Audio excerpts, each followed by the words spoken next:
मुझे धरती जो को बि गुनहगार न बख्शियो वेंदो, को बि गासिब ऐं को बि गदार न बख्शियो वेंदो। रूप रहबर साईं जीएम सेठ जो वठी न सघंदो कोई बि रहज़न।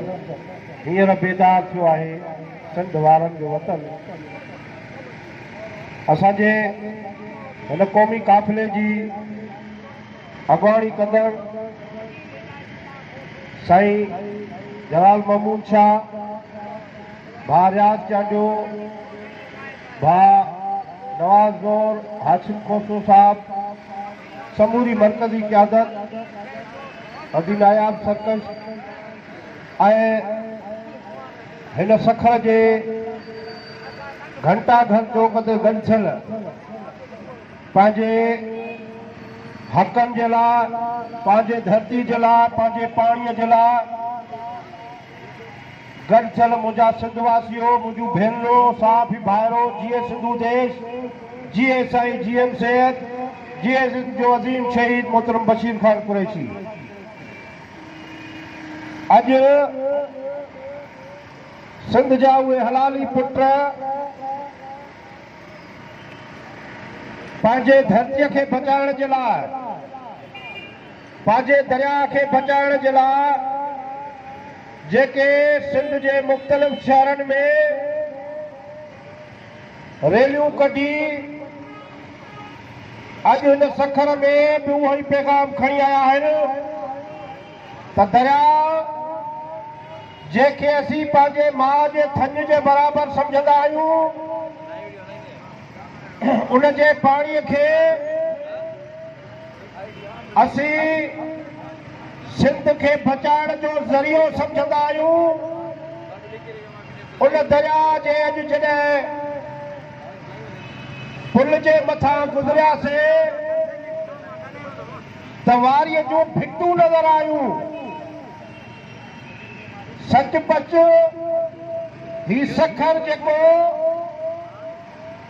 अध सिंध खां वधीक हिन बैराज ते ठहियल वाहन मां आबाद थिए थो, पर अफ़सोस सां चवणो थो पए त सिंध जा माण्हू उन दरिया खे ॾिसनि था ऐं पोइ बि उन्हनि खे गैरत न अचे त मां सम्झां थो त इहा सुतल क़ौम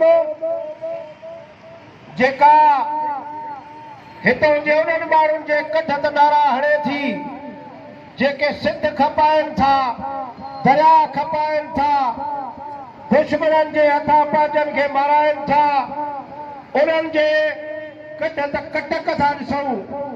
पर अफ़सोस सां चवणो थो पए त जॾहिं सिंध जा ही साईं जीएम सेठ जा सभई पैरोकार जॾहिं सिंध बचाइण जे लाइ निकिरंदा आहिनि त अफ़सोस सां चवणो थो पए त सिंध जा माण्हू पंहिंजे घरनि में ऐं पंहिंजो कारोबार में रुधल हूंदा आहिनि। ॾाढो अफ़सोस थींदो आहे। पर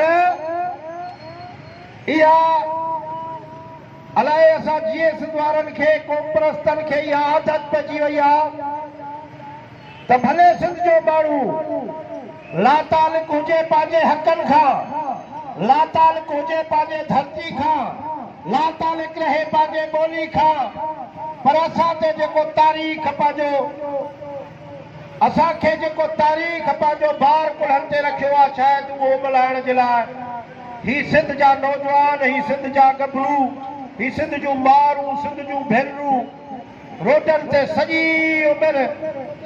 उमिरि जेका सो दस्तक ॾिनी अथऊं त सिंध सां ज़ुल्म पियो थिए।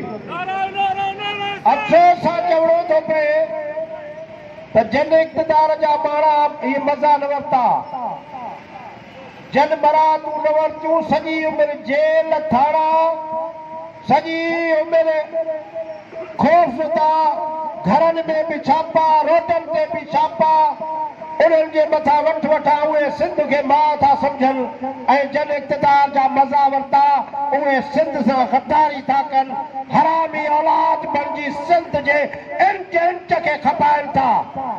अफ़सोस सां चवणो थो पए त अॼु ज़रदारी पीपल्स पार्टी सिंध खे कॾहिं बि फ़ाइदो कोन ॾिनो आहे। असां सॼी ज़िंदगी लड़ियूं कयूं आहिनि। पीपल्स पार्टी भीख कई आहे सिंध जी, सॼी उमिरि चयोसीं त पंजाब पाणी रोकियो, सॼी उमिरि चऊं त खेसि तेल कोयलो पंजाब थो खणे, पर उनजो सहूलतकार सिंध में पीपल्स पार्टी रही आहे। ऐं अॼु जॾहिं ज़रदारी जे गिचीअ में टोड़ो थो पए, करप्शन जा खरबे रुपया उन्हनि खां उगाड़नि था पाकिस्तान जा ही हुकुमरान, चवे थो सिंध बचाइण जे लाइ निकितो। अरे तो कोयलो खपायो, भुॻड़नि मुठ ते सिंध जो कोयलो खपाई, तोखां उहो ॾींहुं विसरी वियो आहे जॾहिं 2010 में सिंध जो माण्हू पाणीअ में लुढ़ी, पाणीअ खां बेज़ार थी कराची लॾ पलाण कई, अधु सिंध ॿुॾी वई त तो पंहिंजे CM जे निगरानी में कराची में कैंपूं हणी पठाणनि खे हुते विहारियो, बर्मिन खे विहारियो, बंगालिन खे विहारियो ऐं सिंध जे माण्हुनि खे लठियूं हणी थो चयो त कश्मीर ऐं जैकोबाबाद ऐं खैरपुर ऐं लाड़काणे वापसि वञो।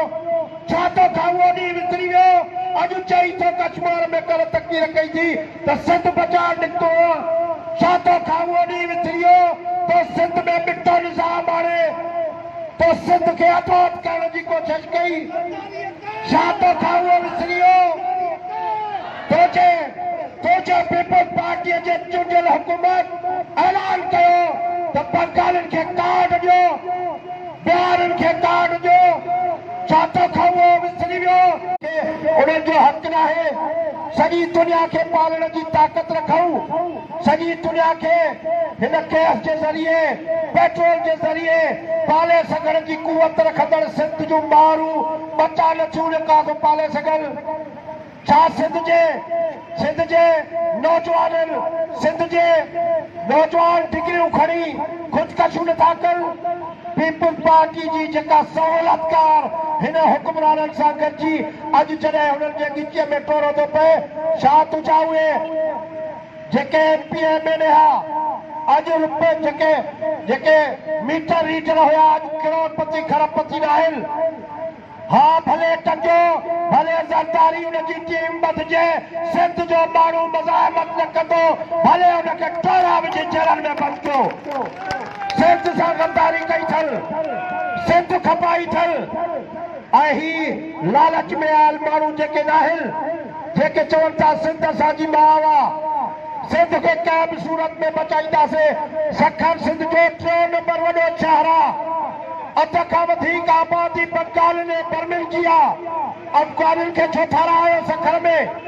चऊं था त तड़ियो हितऊं, चवनि था जीअं सिंध वारा गद्दार आहियो।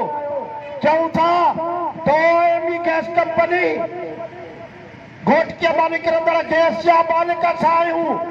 बदीन मां तेल निकिरे जंहिंजी मालिक आहिनि जेके उहे बुखुनि ते हुनजा बच्चा मरनि पिया। चऊं था उन्हनि जो हक़ आहे, उन्हनि खे चवनि था तव्हां गद्दार आहियो।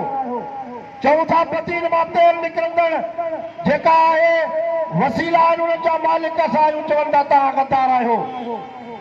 असां चऊं था त सिंधी माण्हू हिन धरतीअ जा वारस मालिक आहिनि, चवनि था तव्हां गद्दार आहियो। असीं गद्दार न आहियूं। असां चऊं था भले तव्हां पंहिंजो मुल्क हलायो, भले अलाह तव्हांखे बख़्शे ॾे। सिंध उन वक़्त खां वठी आहे जॾहिं खां वठी काइनात जुड़ी आहे, धरती जा मालिक आहियूं। सिंध आज़ाद खपे, सिंध जी वारसी ऐं मालिकी खपे।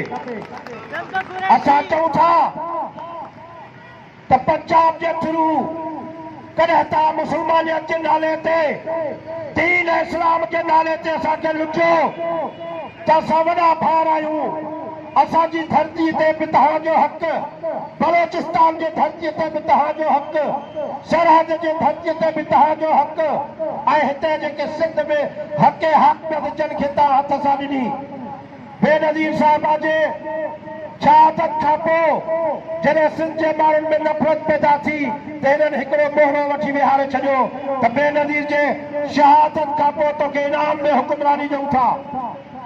असीं चऊं था त असीं हक़ हाकिमियत सिंधियुनि वटि कोन्हे, जेका यकमाल आहे उन्हनि वटि जेके उन्हनि जा माण्हू आहिनि। अॼु बि चऊं था त सिंध जे हुर्रियत में जेको धारियो इनवाल आहे ओतिरो हितां जो हुकुमरान इनवाल आहे। तंहिंजे करे ही काफ़िलो, ही जिदोजहद जो थग ही रोड रस्ता असांजा ऐवान आहिनि, असांजो असैम्बलियूं आहिनि। जेकॾहिं सिंध जूं असैम्बलियूं सिंधियुनि जूं न आहिनि त हिननि रोडनि ते हिसाब किताब थी थो, हिननि धरणनि में हिसाब किताब थी थो। सॼी सिंध में ही नौजवाननि जो काफ़िलो सैयद जलाल महमूद शाह ऐं उन्हनि जे समूरनि साथियुनि जे अॻुवाणीअ में सिर्फ़ इहा जिदोजहद न आहे त असीं रैलियूं कढंदासीं। हा, चीफ जस्टिस दोस्त चवनि था त माठो थियो आहे, पर चीफ जस्टिस खे सम्झणु खपे त तूं पंहिंजे अदालतुनि खे त सुधार। 40 लख खां वधीक केस तुंहिंजा हिते पिया आहिनि। तुंहिंजे लाइ मशहूरु आहे त कोर्टनि में 40 साल केस हलंदो आहे। नंढड़ो हिकिड़ो घर जे प्रॉपर्टीअ जो 30 साल केस थो हले। जवाबदार ॿार आहिनि, फरियादीअ पर लॻा वेठा आहिनि। तुंहिंजो कोर्टूं आहे, कोर्टूं सुधार, निज़ाम सुधार हिन मुल्क जो। जेके करप्ट माण्हू आहिनि, जनता खे लुटियो आहे, इकॉनमी तौर ते जंहिं तबाह कयो आहे हिन मुल्क खे, उन्हनि ते एक्शन खणो, उन्हनि खे अदर कयो जेलनि में। बाक़ी GS जो कारकुन ऐं हिन धरतीअ जो जेको मालिक आहे उहो पंहिंजे धरती खे मां सम्झे थो ऐं को बि हलाली पुट पंहिंजे माउ सां गद्दारी न कंदो आहे।